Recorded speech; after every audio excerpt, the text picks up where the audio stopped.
Hey, folks, welcome once again to another episode of Thinking Out Loud. Um, for those who don't know what Thinking Out Loud is, this is the most boring show, as I used to say, because it's not a show, it's a thinking process in a live stream. So what we do here is I usually invite guests to join me every week, and we think out loud about a specific about a specific issue or a specific challenge that we find on async API, right? Or in the world of event-driven architectures as well. So let me also mention that if you prefer to have closed captions or subtitles enabled during the live stream, please head over to our YouTube channel and I think, yeah, so everything is enabled there. So you should be seeing the closed captions there.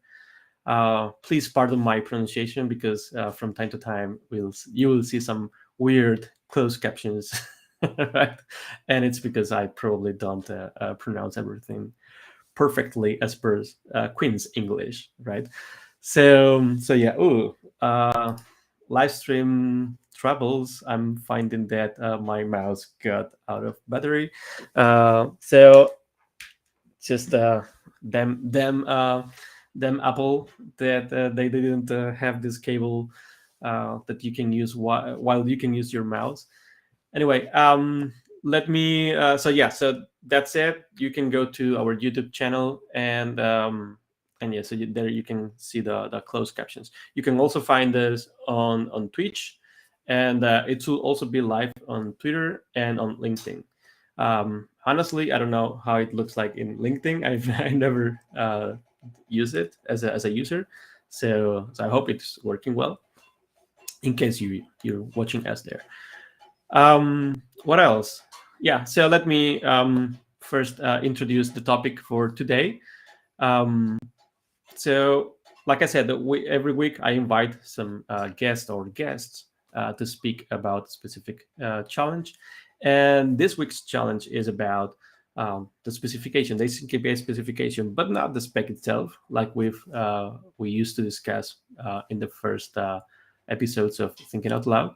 But this time is about the contribution process and how we can improve the contribution process on the async API specification uh, uh, specifically, right? So not tools, not anything else, just the spec, right? So for those who don't know the context, for a long time we've been only Łukasz and I as code owners of the spec.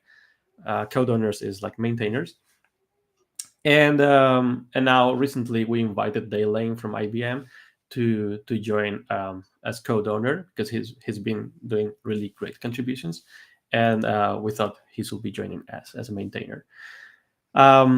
We want to repeat this as much as possible, right? So we're gonna discuss ideas here today. So let me check if the mouse is already uh, charged at least the bare minimum to invite the guest to get in, right? And yes, it's back. So let me just okay. So please welcome Lucas and Dale. So yeah. So, hey guys, welcome Hello. to the live stream. Uh, Hello. I think you folks are new to the async API community, right? Especially Lucas. Nobody have seen him ever. So, will you So mind well shaped. introducing yourself, folks? Dale, you want to be first? Thanks.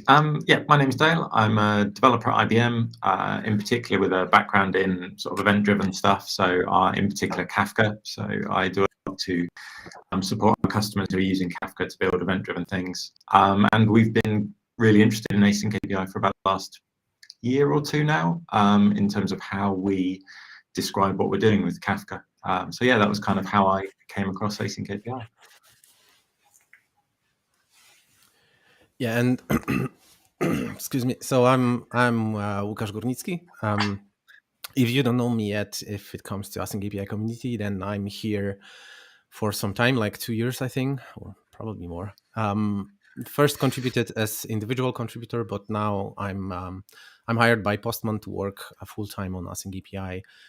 Mainly in area of making sure that we have healthy and scaling community around the project. If it comes to the roles, I don't remember. Fran, can you remind me? I think I'm Community guardian. Yeah, but in Postman, I think I'm kind of developer relations manager. Something like that. Yeah, I can't remember. Something like that. Yeah. Yeah, but I call myself a community guardian because it sounds nice. I imagine you with a how is it called, with a spade? Is it called spade? No, or maybe not. Like a warrior. Spear. Like a warrior. Like standing with a, how's it called? I don't know if it's spade. Spada. Spear. Yeah. I don't know. I mean the long one, wooden one. Yeah.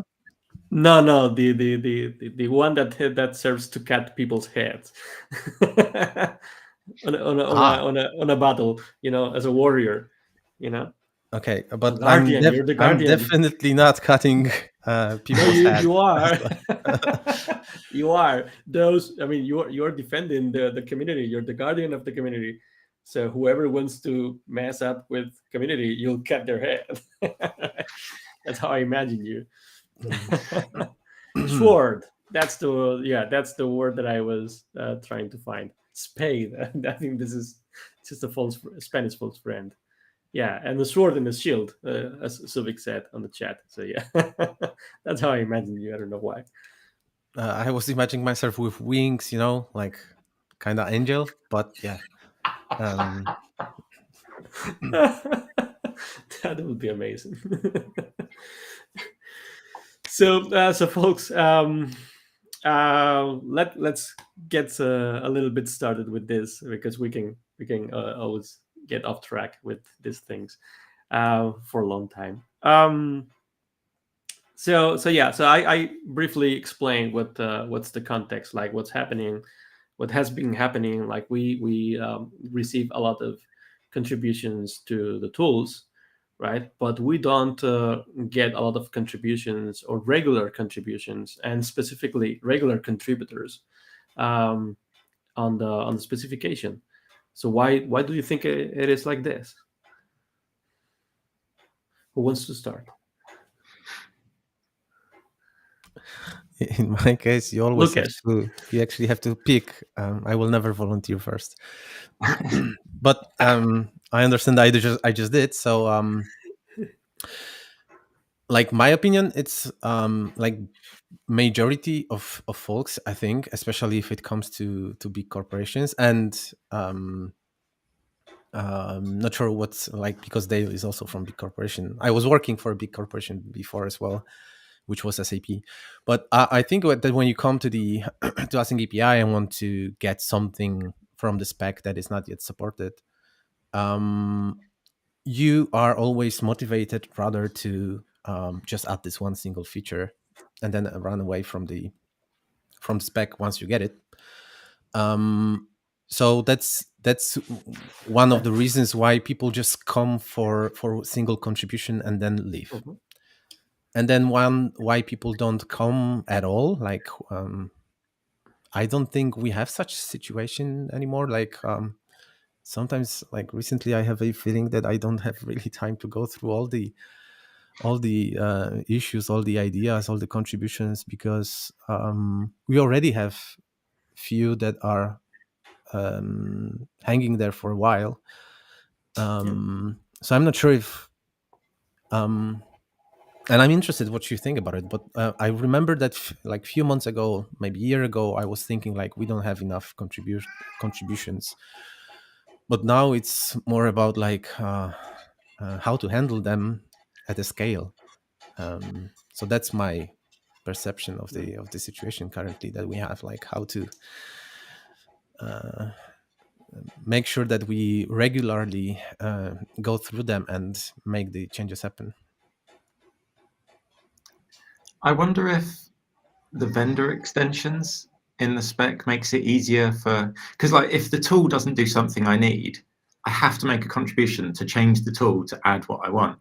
But if the spec doesn't have what I need, I can just add it and carry on. Like, it's the path of least resistance is add a vendor extension and don't bother contributing something to the community. Like, the actually contributing it as a change to the spec is an additional step that in the short term isn't going to benefit an individual, because it doesn't get them, like, the long term it benefits, because if other people adopt that, then that's where the benefit comes from. But I wonder if the reason why we see more activity and contributions on the tooling side is because just that different nature of the fact that it motivates people to make that change.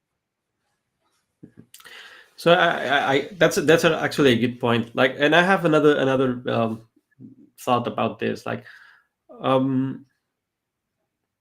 why? I mean, another thought and question to myself as well. I don't have the answer. Like, we see a lot of people, especially junior people or students, like people still in the university, contributing to async API tools, but they don't really like, or they're not in the mood to contribute to the spec, right? So, and I wonder, why is it like this? I mean, I can imagine that might be that as a student you want to have the necessary skills as soon as possible so you get a job, right? And then usually being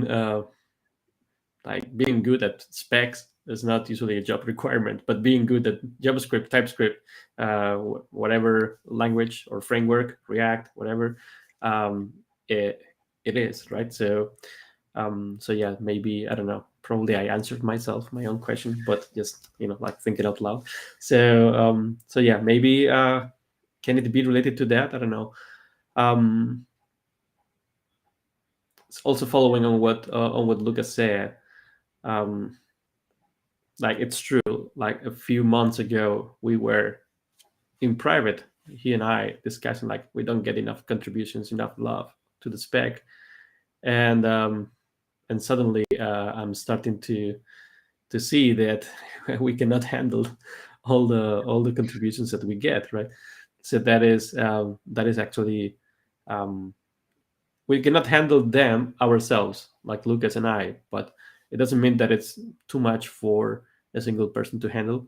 Thing is that you're doing other stuff, right? So that's why probably we can't handle that. So yeah. So maybe, what do you think it's gonna happen, Łukasz? Since you brought this topic, like, what do you think it's gonna happen with contributions or contributors in the next months? You think it's gonna continue growing like this, or? I mean, it will. It will. It's like, I mean, you can see the numbers of how the community grows. So it will grow. So there's no question about it. It's just a matter of how we make sure that we are scaling the work we do to handle such a lot of contributions. But just to clarify, sorry for the short breaks for coughing. So the thing is that, like, we're getting two types of contributions, let's say, like, really simplifying. So we have a large number of people contributing to tools, especially students, as you mentioned already. But it's not for the spec, for two reasons. They're probably not that experienced with event-driven architectures to really take on the spec. And the second is, like, majority of them is here to contribute their time, but in exchange get some knowledge and skills. And yeah, I don't think that putting in resume that you were editing a spec is a good skill. It's better to just say that you were writing a RESTful service or whatever, and it's much more, I would say, appreciated by employers. So that's why they don't focus on the spec, and it's pretty okay. And then if it comes to the spec, the contributions that we get is mainly people, okay, I'm using async API, this is missing, I'd like to try to contribute it. Mhm. So it's always targeted contributions, like towards a given feature. and it's both will grow, like tooling contributions and these contributions to the spec to serve some purpose, they will grow. The problem that we will have, and I'm not really sure how it's gonna look like in next months, is it's always this contribution that is not giving you immediate benefit for your contribution, like return for your efforts in a way that you get a feature or whatever. So we have a lot of need for work on the spec that is, let's say, around the spec, where you have to commit more of your free time. So it's even the work, and the best example is the work that is coordinated by Jonas on the 3.0 release, right? So most of these small efforts, this coordination is in majority done by folks that can work 100% on the project. And that's so far just one company. And here I see a big challenge for now and for future, like how we can get more people full-time working on the spec, to not just contribute, but actually have time to review, to provide feedback and work on these contributions. And this is blurry really for me. And like basing on my learnings from last year, I think the only way is really to knock the door of every single company that we know that is using async API and ask for support. But yeah, do you know what I mean? Because I was speaking for quite some time. I wasn't listening. Sorry, what you said. Thank you.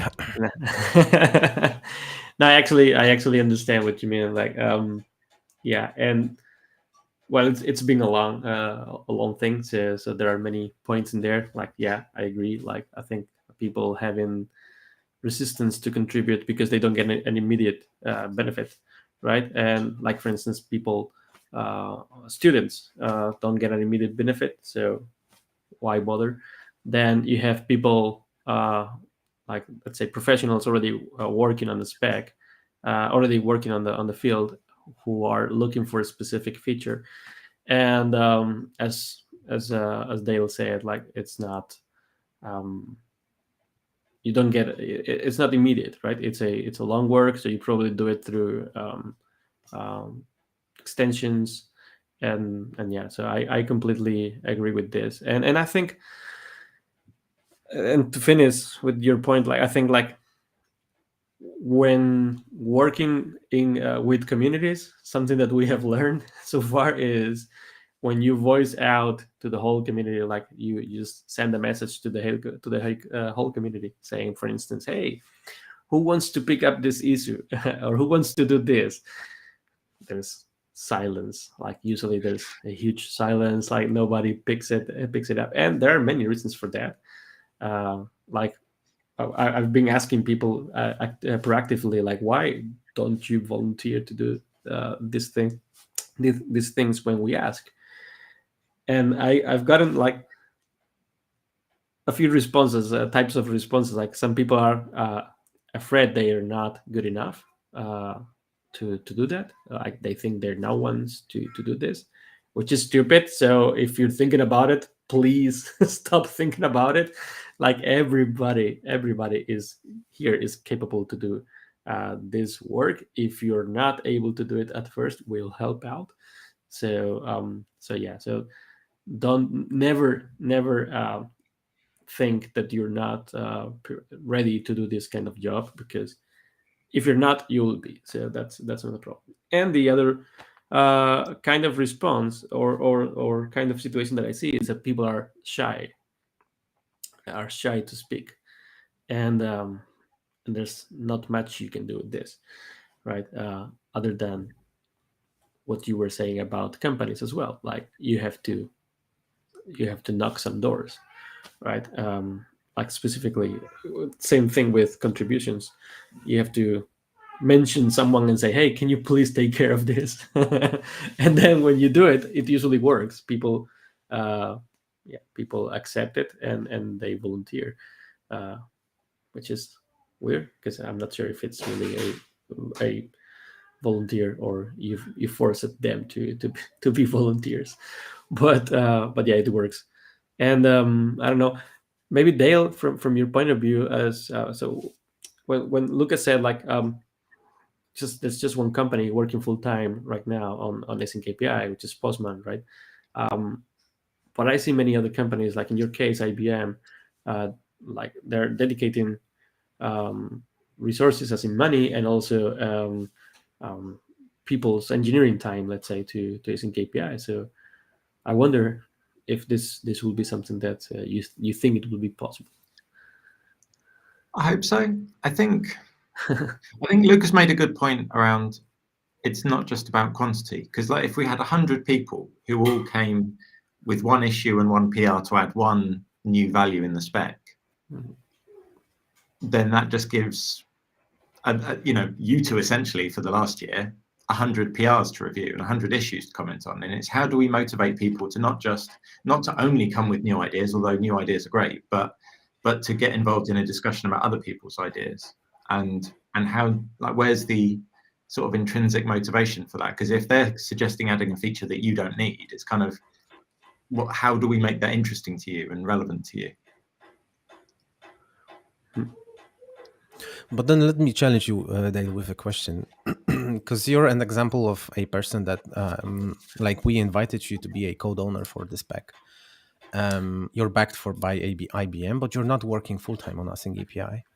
And I'm not 100% sure, I'm not going to ask in public how it's set up inside. How much time you have, like, your no, you do ask it. how much backing you have from IBM or not. But basically, what's important for me is that, like, you don't work on a spec full time, but we basically invited you because you contributed a lot. You were involved. You were on your own without being asked. Always involved in any PR in regards of Kafka. You contributed to tools in regards to Kafka. You added a feature related to Kafka to the spec, and might be, I think it was your first contribution, so might be it was because you needed it for IBM, which is, it's totally fine, but it was not your single contribution. You stayed with the project, you were giving feedback, you even volunteered to do release coordination, which means you did more than regular contributor. And the question is, like, then why did you do it? Because it's what's wrong with you? Like, what's wrong with you, and how we should look for the same people. Yeah, I'm not sure. It's a tricky one, but I think that time one is a tricky thing, because I think it's important to be inclusive. We need to have a way that people who aren't able to commit days and days a week to still feel welcome. So it's kind of, how do we get that balance between, if all you can spare is half a day a week, then that's still valuable and that's still valid, and you shouldn't have less of a say than someone who can spend 3 days a week or something. Because definitely, like, my experience is it goes in waves, right? There are times when we're doing planning or designing for our products, where our products are using and exploiting async API. So at those points, we're really interested in changes to the spec. And then when we're in a phase where we're sort of implementing it, then things quieten down, and the amount of time we have to engage with expanding and developing it goes down. So yeah, so I haven't had a time where I've sort of been able to devote full time to it. There have been times where I've had loads of time, and there have been other times of the year where I've got virtually zero time, because we're heads down on delivering, on coding and stuff.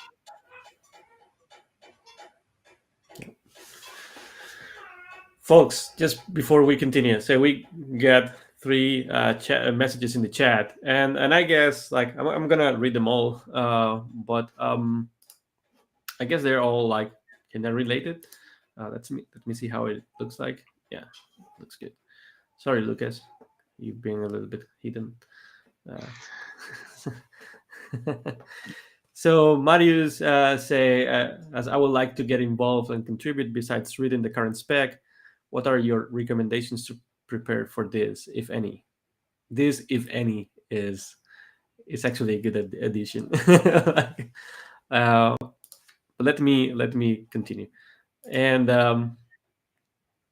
Sergio also says, like, how could we lower down the learning curve from the contributor point of view, from zero to contribution? I mean, can we simplify even more the processes?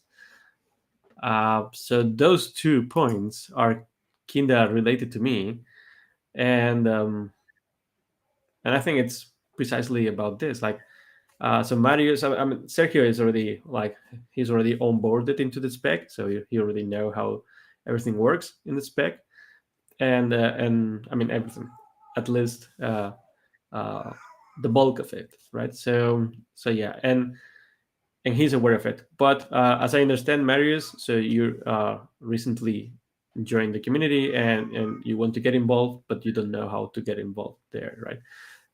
Or if there's something you can do to prepare yourself. What do you think about these 2 messages? Like,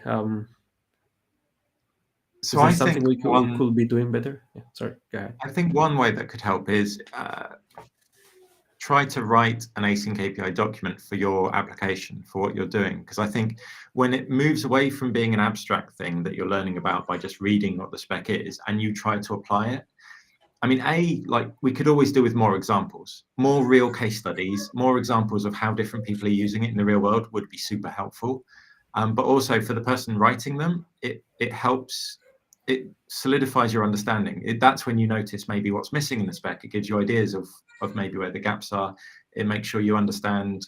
I mean, not to bring this up again, but for months I'd misunderstood the publish and subscribe.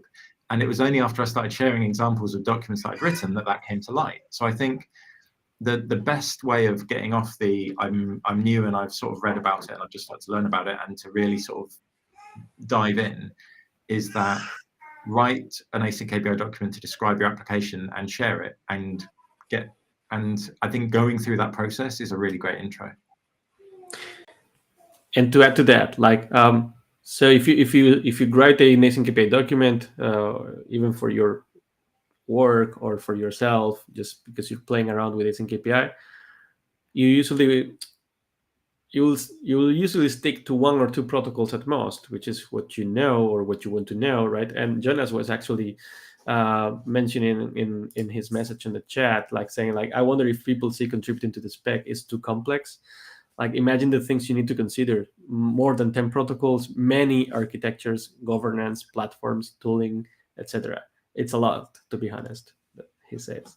So yes, it's a lot. And I would like to add to that, to what Dale said, like, just because you work or you contribute to the spec doesn't mean that you need to know every single protocol. Like, I mean, none of us know every single protocol. I mean, I don't know about Lucas and Dale, but myself, I don't know. I mean, not even the majority of the protocols.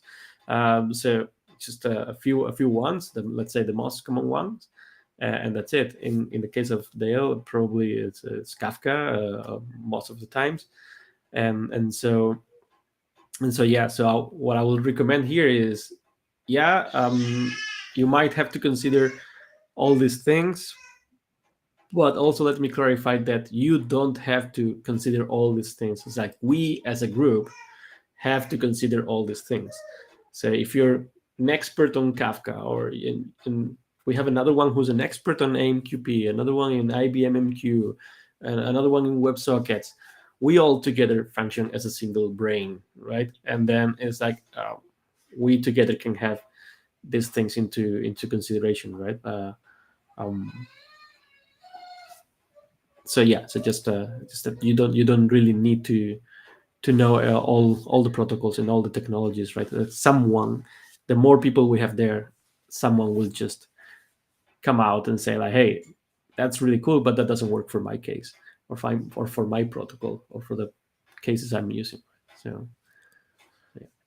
And what you just said leads us to the biggest issue that we have, at least in my opinion, is getting people involved in reviews, getting feedback from the community on the proposals. because as I said, like number of contributions, it's pretty okay, and I mean, maybe it's okay if it's not enough, not many, because the spec is fine. But the thing is that once you get a contribution, and the best example is that the one we have from eBay about the security. Mhm. Sometimes contribution is easy. It's just about optimizing the document, async API document. Then you don't really need to think about like how something should be placed in the spec. It's about, like, I would say, enabling reusability of server information, or things like this. That's easy.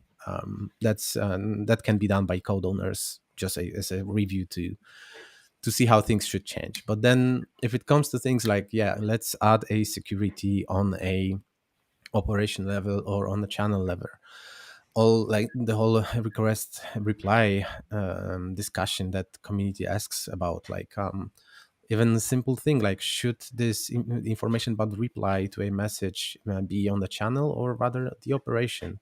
And again, it's Or the message. or the message, and Or the it's message. these are things where making a decision, it's pretty complex. And I personally, not sure how you folks, but I personally always have this feeling like, damn it, I mean, it's really hard to decide, and I'm Yeah. always afraid of the major change ahead. But it's mainly because there are not many opinions of people from companies that actually use async API.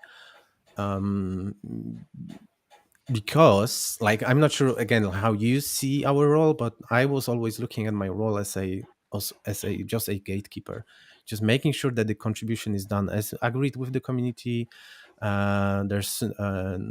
We don't violate the rules. We make sure people are involved. It takes time to release, etc., etc. But then I also understand that I no longer work 100% of my time on products. I no longer work actively in event-driven architectures. Yeah. I'm just now building tools, and I can't even, in my product, I can't validate the idea because I don't have my product anymore. And so like, I think the biggest problem is, like, to summarize, lack of involvement in the review, not in the contribution of the feature, but in the review of the contribution and how we solve it. You actually made a great point. Like, many people come to me to ask for advice on if they should be using one protocol or another, or how they should be doing event-driven architectures. And it's funny. I mean, I got some experience on event-driven architectures thanks to async API as well. But when I really learned a lot about event-driven architectures was when I was applying event-driven architectures in my daily life, in my daily work. Now that I'm building tools and spec, right, and this community for event-driven architectures, I don't get to do event-driven architectures anymore. So it is funny. So yeah, to Dale's point before, like, I have to actually play with things, invent use cases, examples here and there, just to apply what we're building to something tangible for me, so to see how it fits or it doesn't fit. And yeah, so that's really a great point, and people should take that into account. Like, we're not special experts on event-driven architectures. We've done some event-driven architectures in the past. Some of us still do, like Dale, for instance, still doing event-driven architectures on his job. But in the case of us, like Lucas and I, working full time on async API, we don't do event-driven architectures anymore, and that's funny, right? So yeah, that's like much needed, in my opinion. Like, having people to review and to contribute. I mean, just review or contribute ideas, or if they spot something that's not quite right, just create the issue and just say that out loud, just for the sake of having a record of that, right? So yeah. Also, I was thinking, how do you think we can improve this? Like how can we make it easy for people to jump in and review? Like maybe, I don't know, some kind of guidance on how to do it, or maybe we ping directly some people to do it. I don't think the problem is the guidance. The problem is the the visibility, or rather the awareness. Like, because it's like, again, like I think you mentioned already about mentioning something in the channel. Hey, please help. So of course Mhm. we can go to the specification channel and tell people, okay, there's an interesting proposal. Please have a look. Then we can go. We also go to Twitter. We go to LinkedIn and tell people that there's some nice proposal. Sometimes in the blog post, I was trying in the status blog post, I was trying to mention the most important proposals and asking people to be involved. But it's always asking large group, Mhm. um, and that's how it always works in large groups. You usually think that maybe somebody else will have a look because you don't have time. And again, my learning from last year, you have to poke people directly and ask them directly. It will not always work, but I think it's okay. Like, so first of all, like, do you think it's bad if you ask someone directly for help? Unless you do it in public. I mean, if you do it in public, then I will say like can be bad. Like you keep forcing this person to to contribute, right? So they don't look bad. But if you do it privately, like, hey, can you help with this? Then they will feel more comfortable to say no, right? Mm. You know what I mean? So that's I think the challenge with some of these, for a few of the issues, like you mentioned, the request reply one or the security one, once there's been a few comments, like, because there have been a few issues where once the conversation has started, it's really daunting. Like you click on it and you see the scroll bar shrink and you've got this back and forth. Like I think there are some, and it kind of like once it's been around for a little while, it becomes really hard for anyone to engage with because there's that barrier to entry of to understand yeah. the current state of it. I've got a lot of reading to do because it's gone back and forth and back and forth. I think once there's been a bunch of discussion, I think maybe one way we could make it easier for people to contribute their opinions is distilling it down or summarizing it, or I think some of those issues are not very consumable, like the ones that have been around for more than a few months. I Mhm. think trying to get anyone new to take a look at it and offer an opinion, it feels almost impossible because there's just too much backstory for them to wade through. Yeah. So maybe we can reply with a summary or something, like reply in the same issue and saying like, I hey, think so. Yeah, I think kind of if we can, for the ones that go over like a certain threshold of just huge, some way of here's what you've missed, here's like the potted history of what we've discussed, and here's the decision we need to make, to like an on-ramp for people who are coming to it new. I think GitHub has a feature where you can hide some comments, right? Like you can Okay. like I've not seen that, but hide them by default or something like that. So it looks like, so if you have a huge stream of going back and forth, people can still read them, but they have to uh, click on them to expand them, I think. And so that would be cool. Like you get a summary, and it's like, hey, just forget about this back and forth. Here's a summary of what happened in this issue.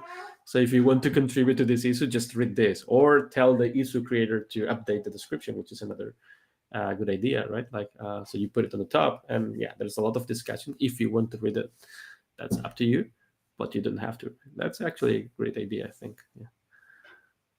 Yeah, don't get scared, Lucas. Like by hiding, I don't mean that people will not be able to read the comments. We need to be transparent. So, so yeah, I'm not meaning that. Like they will be able to find this information. Just it's not overwhelming at first. Like you have like 100 comments being going back and forth on small details. Um, you know, and sometimes these conversations are people saying the same thing and not understanding each other. And that is, yeah, like Marius is saying, like the too long didn't read part, like TLDR part. Yeah, right. I agree. Yeah, but I think basically, what can we do to make it cheaper and less of a barrier and easier for someone to offer an opinion? I think that's one way. I think not all. Some issues that are just someone's offered an idea and it's kind of gone quiet. I think they don't have that problem. But the ones that I think we really want people to engage with, I think they could benefit from that. And I also have another issue when working with the spec, which usually doesn't happen with tooling, and is, for instance, if I prefer to discuss in an issue and then do the pull request once we agree on something, because creating a pull request on the spec requires a lot of work, like work that is out of the topic, like for instance using the formal words, repeating some things here and there. For instance, if you're going to attach something about bindings, there are many places in the spec where you have to add just a link, for instance, or something, right? So there are many not unrelated things that distract you from actually creating the proposal. An example is, for instance, my proposal about how to solve publish subscribe. Thing is that if I point people to the pull request and tell them to review it, which is not there yet, by the way, it will be harder for them to review it than if they review the issue, right? So, and that's funny because, and it's because it's so abstract. So the change is so abstract, and there are many moving pieces, many moving parts, that if you read the pull request from top to bottom, it's hard. It's hard to understand where to start looking from, and what's the order I should be reading the pull request, because it's like everything is like thrown there, and yeah, like there. I don't know if, do you understand what I mean, or am I just getting? I have actually totally different opinion, like opposite. Really? Yeah, I think, especially when you bring in this publish subscribe issue. Oh my God, I had really hard time to I know. to provide feedback, mainly because I saw you created issue. I said like, okay, I don't have time now. I'm gonna leave my opinion in a week, and in a week there were already like 40 something comments. Oh yeah, yeah. And it was super terrible because like all the examples that you had, because you wanted to have the description of the issue clear and not overwhelming, so the examples you hit them with this feature that GitHub has for descriptions, that you can collapse stuff, expand, and it was like for me it was a nightmare to review the issue, and having a PR would be like perfect, because I would see everything and easily could navigate through files. But of course, I'm speaking from a perspective of person that already knows what goes, where is the example, where is the spec, etc. So, but yeah, I would have like for me, the experience is totally different. When I see a PR for proposal, it's the best where I prefer to engage. Yeah. So I agree with you in to some degree here, which is like, for instance, something that I didn't like about or I don't like about issues is that usually in these discussions, complex discussions, you have like many threads of discussion. You have like many threads inside the same discussion, and it becomes hard to follow all these threads, right? But there are no threads like in GitHub discussions. It's a GitHub issue, so you have a single thread with many virtual threads inside the messages, right?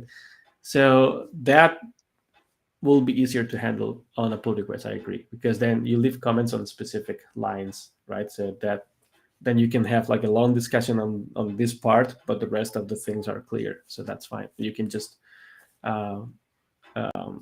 like mark as done and all of that. And maybe it is like something that Sergio has been doing to help me here is maybe it's because it's a too complex issue, um, and it should be split down into many other issues or many pull requests, not just a single pull request. Um, so it's easier to review. Because when I wanted to create a pull request, to be honest, I was like, I don't even know where to start. Like it's this is a monster. This is huge, and if I don't know where to start, once it's done, then people are going to be overwhelmed by the amount of changes because it's literally like removing huge sections, then renaming them or moving them here, and I don't know. It's a lot of changes, right? Because we're creating these operations section. We're removing publish and subscribe from channels.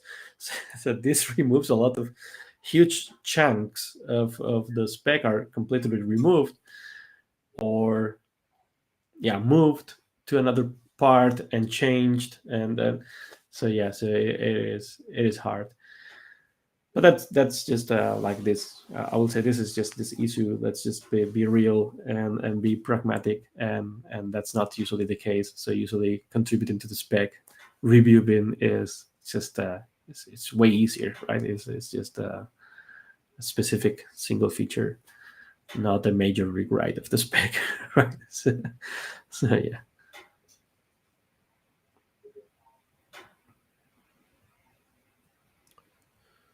So how do we improve it? We are already doing it. Talk is cheap, right? Yeah, exactly. Like we're like politicians now. Yeah, exactly.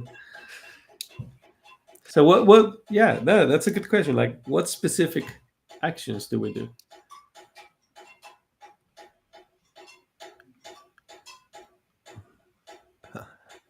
Cuckoo, cuckoo.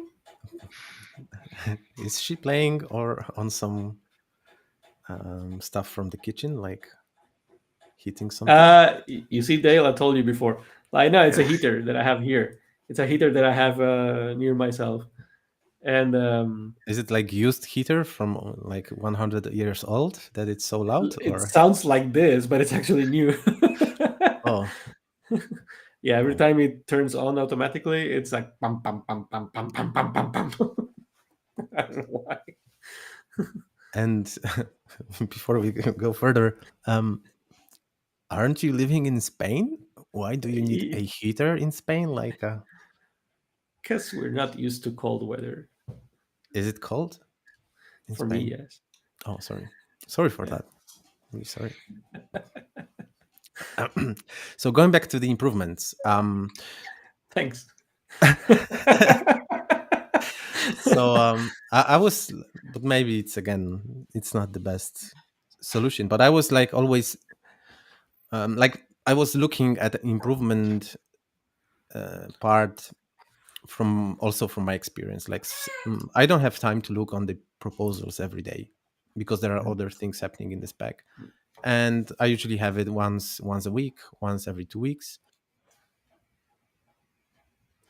And I was always thinking if it would be helpful to have a single view on the website, like async API Slack asyncAPI.com slash not Slack slash whatever, like let it say whatever, and then you get a list of all the proposals, because like from all the issues that you have in a spec, not all of them are proposals, not all of them are issues at the stage that actually you can involve someone to do a review, because sometimes the proposals are in a state where we just have to say, okay, no, you have to do this and that, otherwise we are not really able to provide you any feedback at the moment. So there would be just a view of all this, only like issues where we really like desperately need community feedback, because we know it's really ready for review. We really need opinion of others. So that would be a page where we list those issues. we have this what you said about like too long didn't read summary of like where we are at the moment with the given issue. And on the same page, we would have a clear information, like if you want to have notifications about these issues, like have be added to some like distribution list, newsletter list, where we weekly or monthly send you an update. Okay, like these are the most important issues now that we're working on, and like your feedback is important. And why I'm thinking about this particular view. First of all, it's easy to share with anyone. It's just one link that you share. And the second is that it's also easy to share when we go directly. And I think we should actually start doing it. Go directly to people that we know that use the spec, and they use the spec in production, and tell them, like, if you probably don't want to have changes in the spec that will break some flows in your product. So you just go to this website or just subscribe for the newsletter, and we're gonna let you know that we're making a change. So you can say no and tell us why you think it should be done differently or it should not be done at all.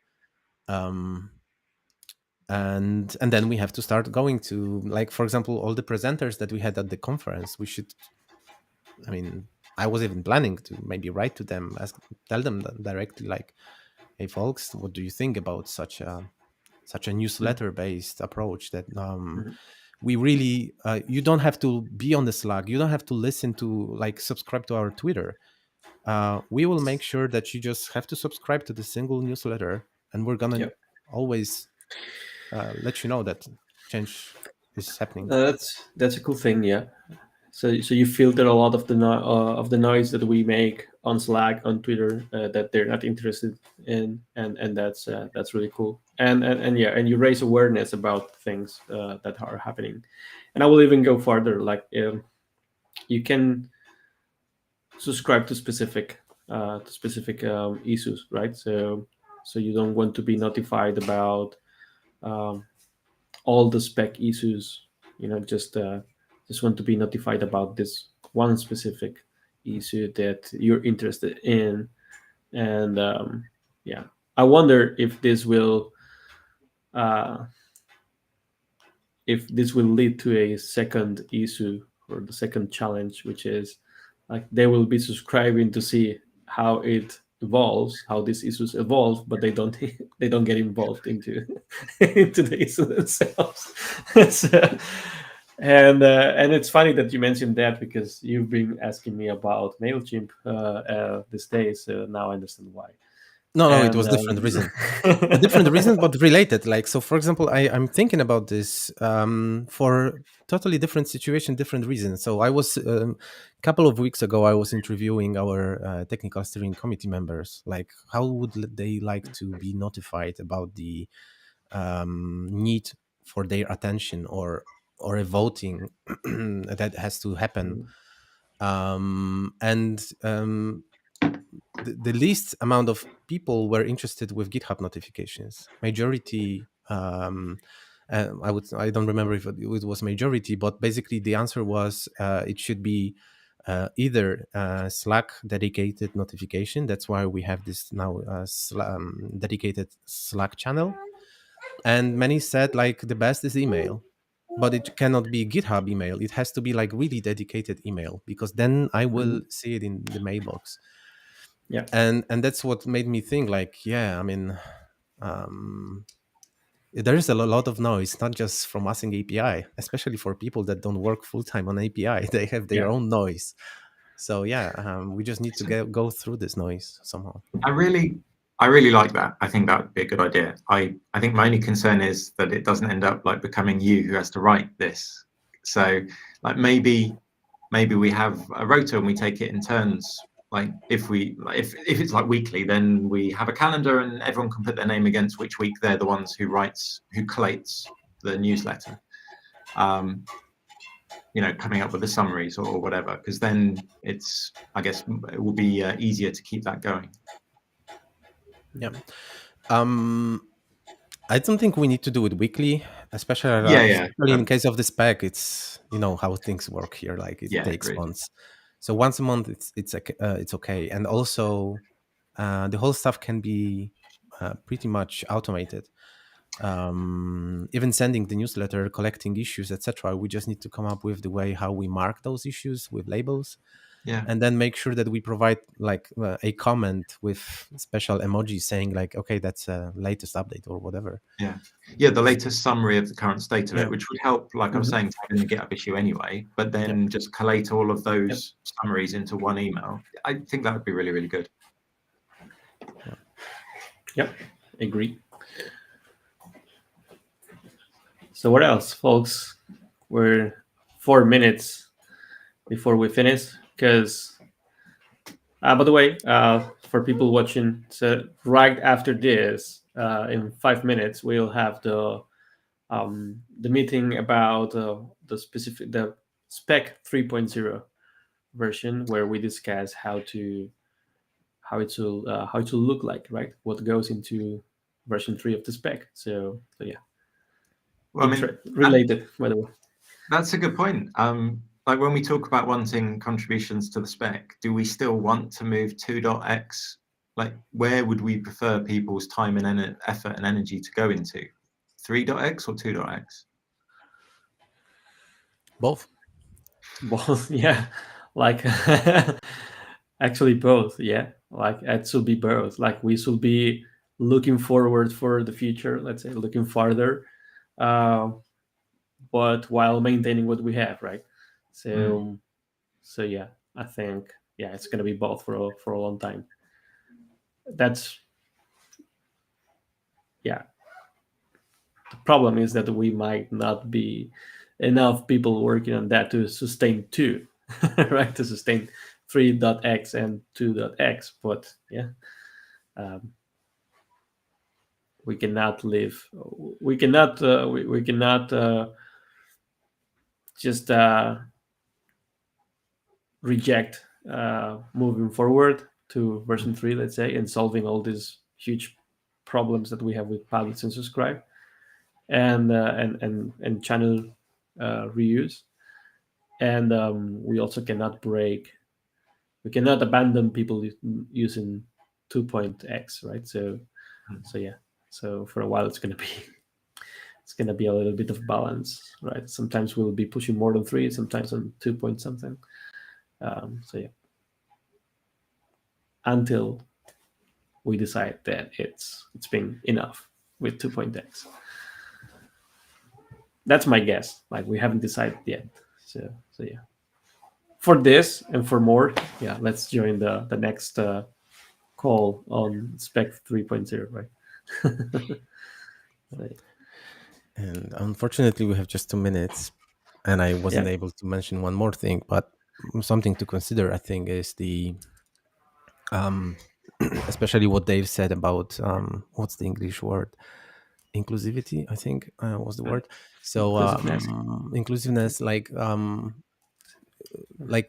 dedicated meeting, like a triage, spec proposals triage, public triage, because we now do a lot of asynchronous work, but might be that we should consider like to have a synchronous check once a month, like where we divide work publicly, and we also make it open to others to join, so they also meet us, so they know who they will work with, and we triage, like we go through this,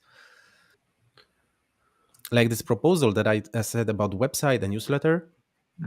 Like a week before, we could do the triage, like public triage, go through the issues, select which are actually, like publicly select which we think are the most important, divide which one of us will provide the update, and then it's public. It's a monthly meeting, and I don't think we can be any more inclusive than this. Like that, we always publicly show up, we always mention we're open, and we do our best to share the news. So yeah, but it's something to discuss, I guess. Yeah, worth trying. Cool, folks. So I guess it's time to move on. And so thanks a lot to both of you for joining me today to this insane or sorry for saying insane. It should be insane. Like this Foolish. weird show. You can say foolish. Foolish. Thinking out loud thing, and yeah, looking forward to doing more together. And yeah, thanks a lot for joining the chat as well. See you in the Spec 3.0 meeting if you want to join us. And if you don't know how to join, you can stay in the channel, in our channels in youtube.com/asynckpi, or you can join our Slack workspace. And I think you have a Zoom link there, right, Łukasz? I think for the meeting.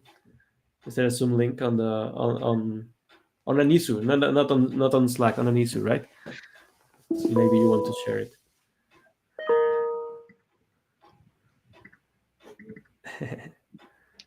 No pressure.